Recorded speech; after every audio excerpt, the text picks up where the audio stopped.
Fala pessoal, sejam todos muito bem-vindos a mais um vídeo aqui no canal do JP Fará.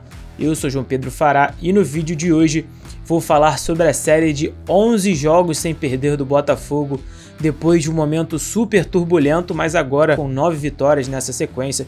Eu vou trazer um pouco da minha opinião aí sobre esse momento muito positivo do Glorioso e depois da vinhetinha a gente vai com tudo.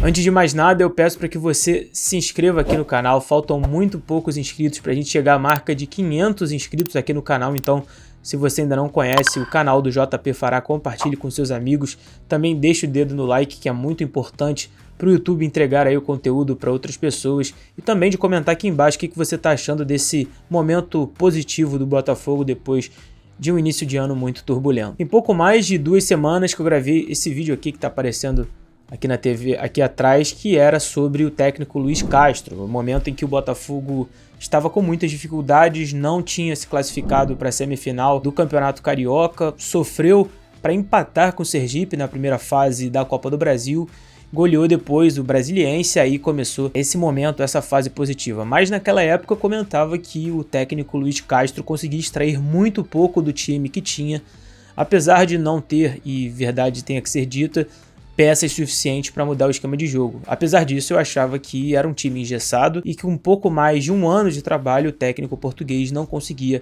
extrair nada além do que a gente já via e possivelmente, e na minha opinião, teria que ter trocado o treinador. Mas o John Textor manteve o técnico português, que é, como eu expliquei no vídeo e trouxe a retrospectiva, o treinador que ele escolheu no início da sua, desde que comprou o Botafogo, né? E conseguia vê-lo como técnico até a longo prazo.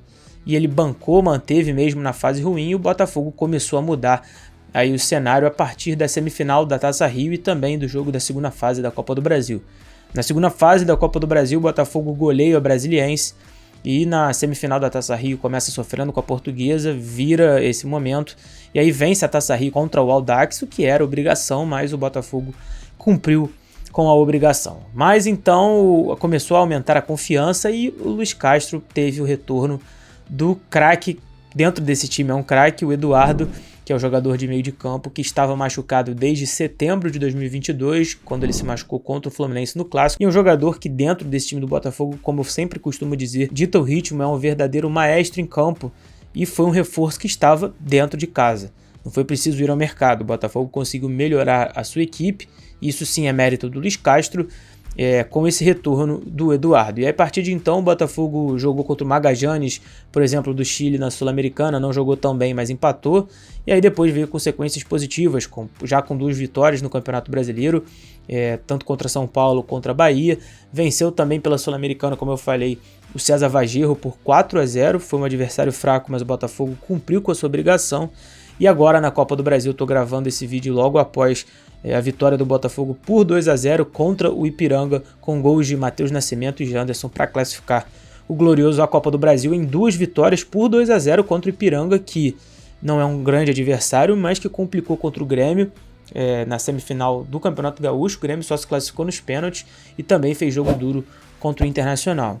Então essa série de 11 jogos agora, sem perder do Botafogo, tem méritos sim do Luiz Castro. Naquele momento eu criticava e acredito que as críticas eram justas em razão do pouco que ele conseguia extrair dessa equipe do Botafogo e sendo justo, como eu falei, com poucas peças também para mexer, mas agora o cenário é completamente diferente. O Botafogo está 11 jogos sem perder no ano, são 9 vitórias, sendo 6 seguidas e 2 empates até o momento, com 29 gols marcados e 9 gols sofridos. A última derrota foi contra a Portuguesa em março pelo Campeonato Carioca. Claro que quem não torce para o Botafogo e alguns torcedores vão dizer que foram contra adversários fracos, tanto na Taça Rio, tanto na Copa do Brasil e também na Copa Sul-Americana.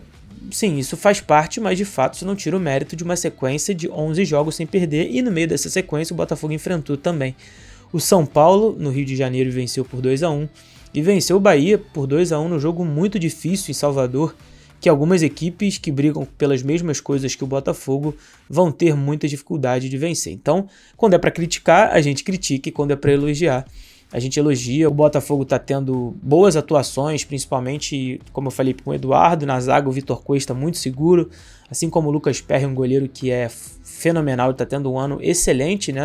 Conseguindo destoar até de alguns jogadores da equipe. No ataque, Tiquinho Soares fazendo mais uma temporada brilhante, participando de gols.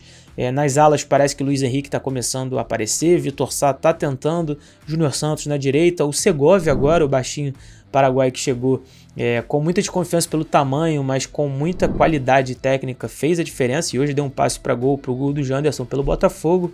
Enfim, mesmo com as peças de dentro de casa, as peças entre aspas caseiras no elenco que já tinha, o Botafogo tem conseguido de fato aí engrenar e começar o ano com uma insistência do John Textor e que, pelo menos nesse momento, pareceu acertada com o Luiz Castro. Dessa vez o Botafogo tem melhorado agora o desempenho e tem boas chances ali de beliscar, quem sabe, talvez uma vaga na Libertadores. Ainda acredito que em julho o Botafogo vai ter que investir bastante nessa janela, que vai ser caso, por exemplo, do Vasco da Gama, o rival do Rio de Janeiro, que deve investir em alguns jogadores para o seu time titular, mas essa sequência positiva dá muita confiança ao trabalho do Luiz Castro, que estava sendo muito colocado em xeque, e com razão por mim naquele momento deveria ter trocado de treinador, mas agora manteve, a sequência positiva está aparecendo. Não há bem uma forma muito agradável de ver o jogo do Botafogo e de se analisar, mas é um time cascudo, tem jogadores experientes, tem o Danilo Barbosa no meio, tem Gustavo Sauer, tem outros jogadores que estão conseguindo segurar essa bronca. O Botafogo vai ter uma sequência muito dura a partir de agora, a começar pelo clássico contra o Flamengo no domingo, que é um adversário também, além de rival, que está melhorando agora com o técnico Jorge Sampaoli, e depois enfrenta também a LDU pela Sul-Americana e depois o Atlético Mineiro pelo Brasileiro. É um elenco curto, como eu costumo dizer, mas que está começando a entender esse protagonismo que o Botafogo quer e está começando pelo menos a mostrar no futebol brasileiro, agora virando clube empresa no seu segundo ano de sociedade anônima do futebol. O Botafogo, como eu falei, classificado para a Copa do Brasil nas oitavas de final, venceu o Ipiranga, tem boa chance de se classificar na Sul-Americana. Eu acho que o confronto direto vai ser contra a LDU, porque o jogo lá na altitude, certamente o Botafogo deve sair derrotado, é a tendência. E no Campeonato Brasileiro está em segundo lugar com 2 vitórias em 2 jogos, 100%.